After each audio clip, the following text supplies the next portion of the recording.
Bum-ba-da-dum. Howdy, welcome to BanjoBenClark.com. I'm Banjo Ben, your host here on the website that teaches you how to play banjo, guitar, and mandolin, and also lots of different genres. Today we're getting to some of that gospel with What a Friend We Have in Jesus. I love this old tune. It's done in all kinds of different styles. Today we're going to get kind of groovy with it, slow it down a little bit. My sisters and I, we recorded a real fast bluegrass version to this.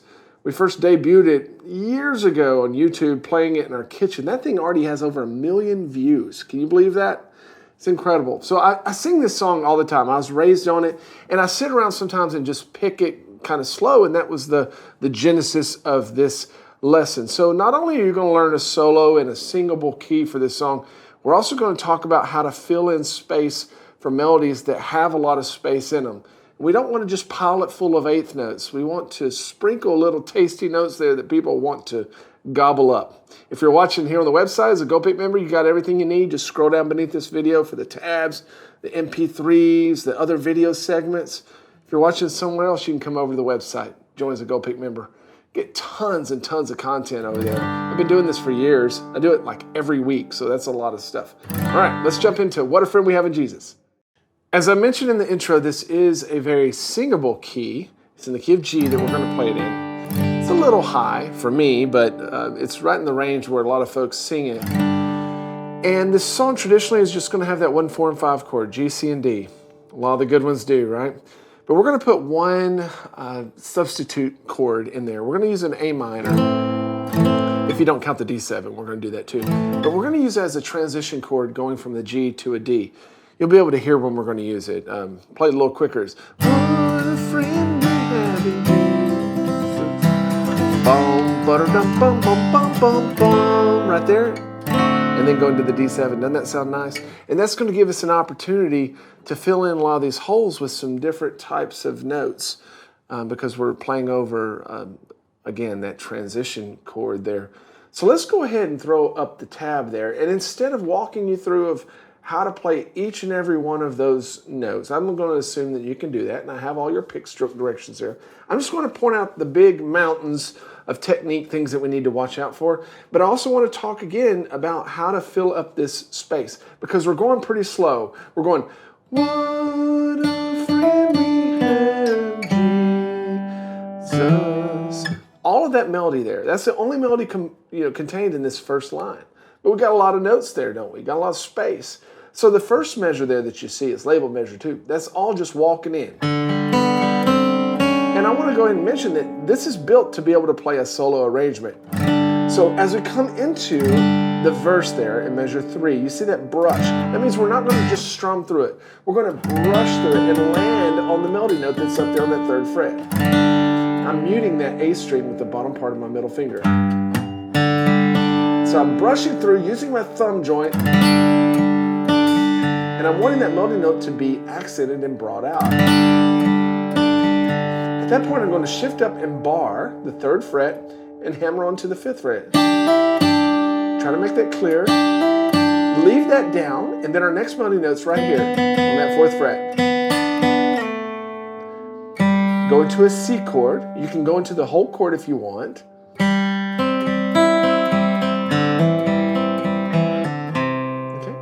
So, again, think about our melody notes. 3,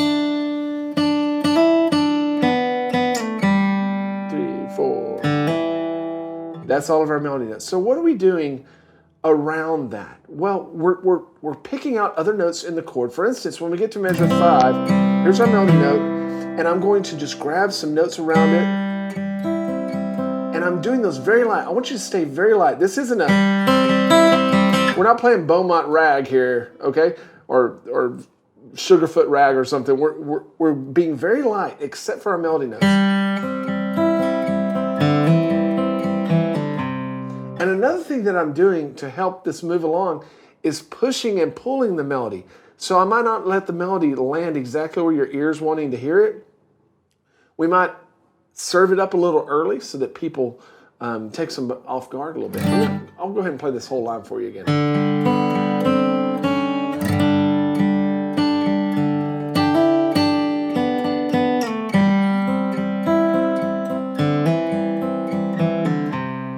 In the measure 7. I'm just going to use my pinky down there on that 3rd fret.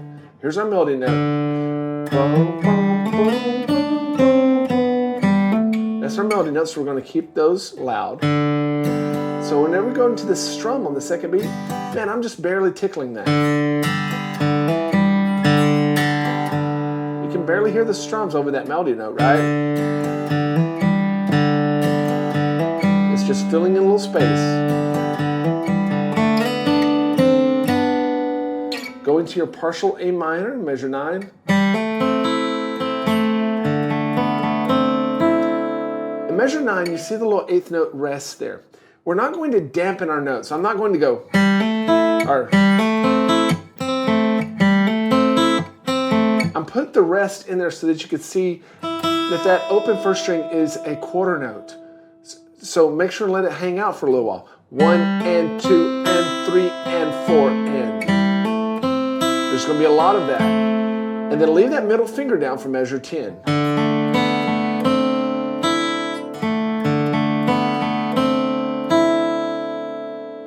The whole line.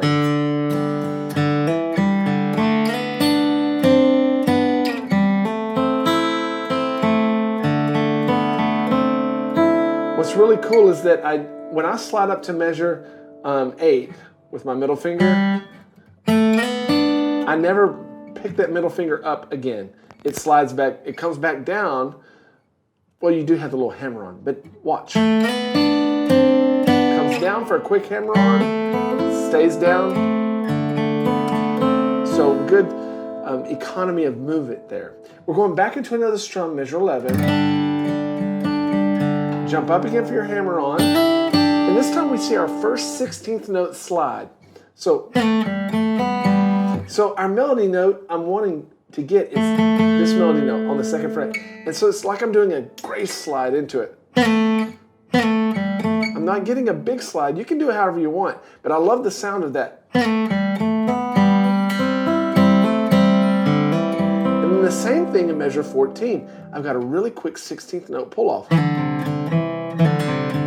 So just play that 2nd fret just long enough to hear it, and then pull off. So the whole line.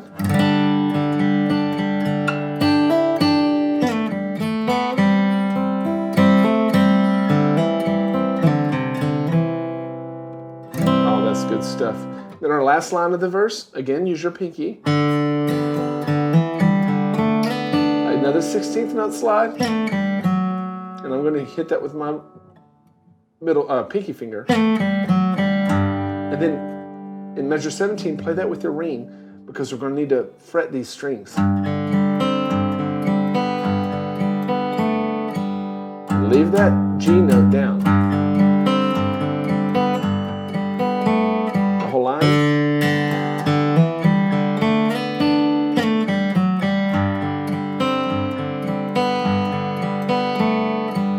Oh, that's some good stuff.